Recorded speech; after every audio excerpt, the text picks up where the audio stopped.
So ayun guys, update tayo dito kay Ling, o mas kilalang Baliling. Ayan, ganda-ganda niya. Ayan, medyo tabingi pa rin siya guys. Ayan. So ang pares niya ngayon ay si Brownlee. Ayan, goods na goods din. So ang pairing na to guys ay line breeding.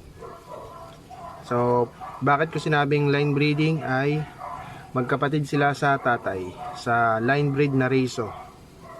So ito Masili cross line breed Reso, tapos Aponisan Riser, tapos kinross naman natin siya dito. Ayan, Miss Baliling nga. Ayan, pasok natin camera.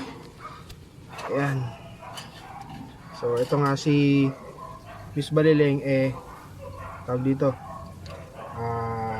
inbreed